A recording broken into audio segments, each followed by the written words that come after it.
What up, man? It's your boy James here to break down Night of Champions. A lot of excitement, a lot of great matches, a lot of surprises, and guess the picture for SummerSlam moving forward is a bit clearer for a few people, man.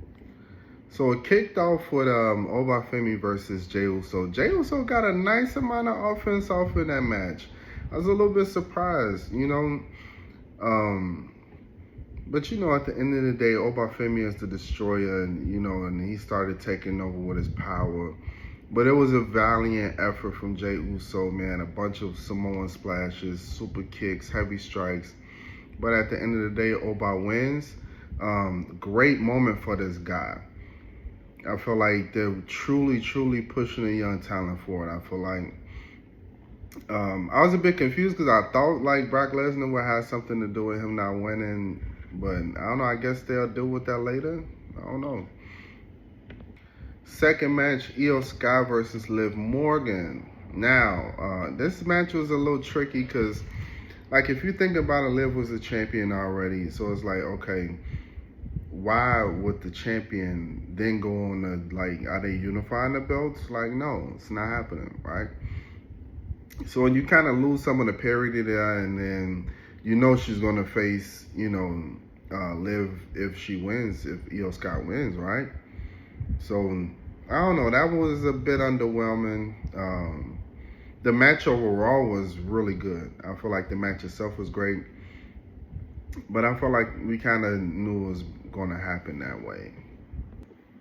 But there's still a dope moment for Io Sky. Congratulations to Io Sky. I'm not sure if she's ever won it before, but yeah, congratulations.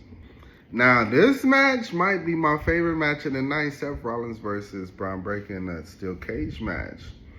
Finally get the chapter closed on Seth Rollins versus Braun Breaker. And Seth got on that, started the match. He started throwing weapons in immediately.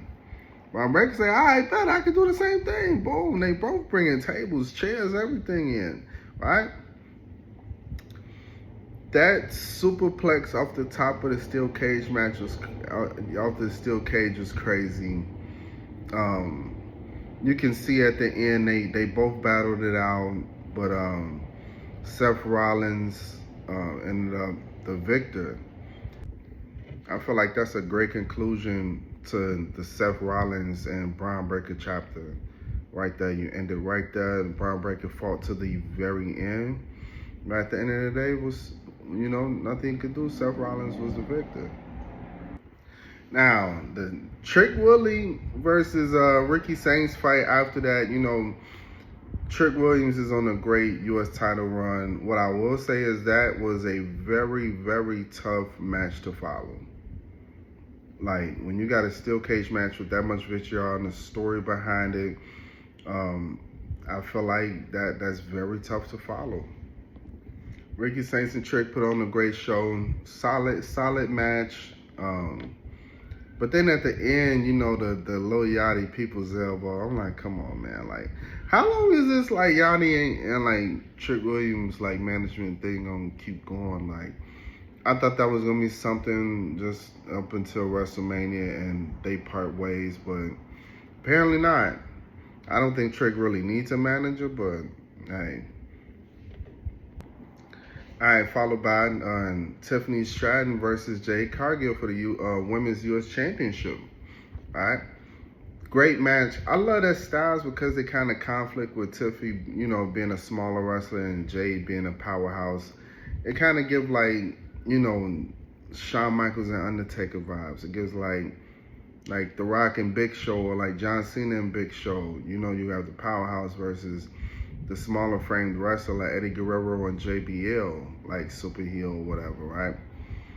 And like each of them were able to show how effective they were, like all the flips and the acrobatics that and Tiffy get into, and then Jay with her big boom, her power slam, like showing that she can slow the tempo of the match, because that's really what Tiffy want to do. She want to keep the pace going, want to keep it high octane. But Jay knows when to slow the match down. Then, Jay's girls, boom, they come in, interfere. Chelsea Green getting mixy, right? She came out to help out. It's kind of dope to see like they're having her kind of slide into that U.S. Women's U.S. Championship scene, right? I feel like that'd be a very dope match at SummerSlam. Tiffany Stratton versus Chelsea Green. And then another one, because of Charlotte Flair interfering with the match, Jade ended up losing. Hit it with the championship over their head. Tiffany hits her finisher. 1, 2, 3, boom.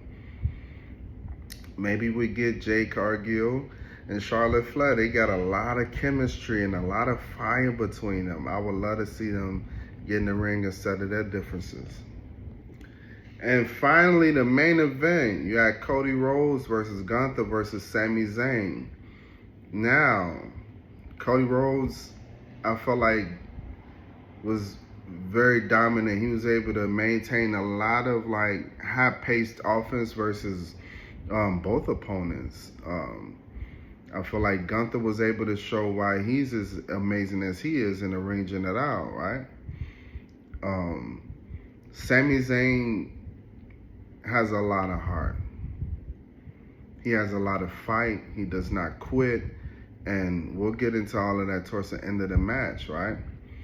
I thought at one point Gunther was going to win. There was a point in the match where I believe Cody knocks out Sami Zayn, flips him over his shoulders, boom, he goes to the announce table. Sami Zayn, I thought was out.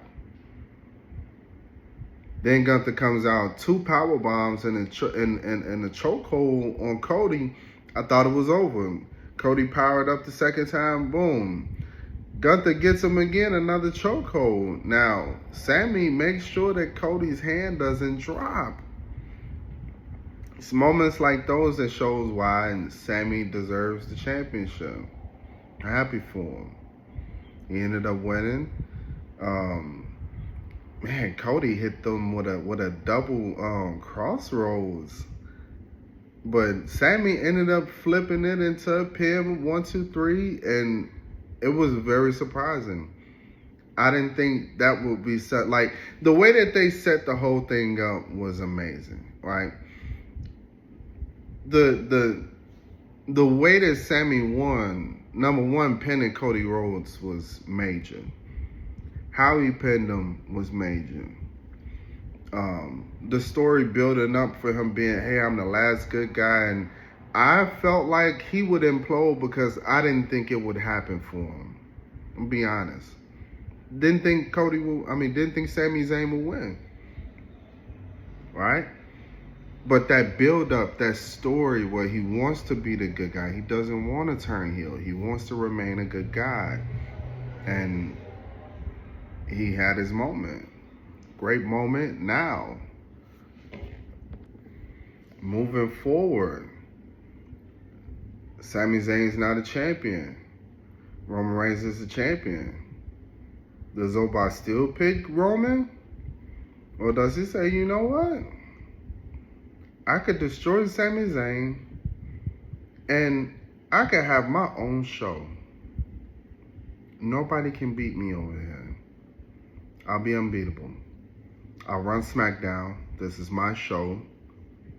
And now you got 2 money makers on each show. You got Roman Reigns and you got Oba, who is super over. Or does Oba Femi face Roman Reigns at SummerSlam? And then you get a Cody Rhodes match versus Sami Zayn, the rematch at SummerSlam. That's what I'm leaning more towards.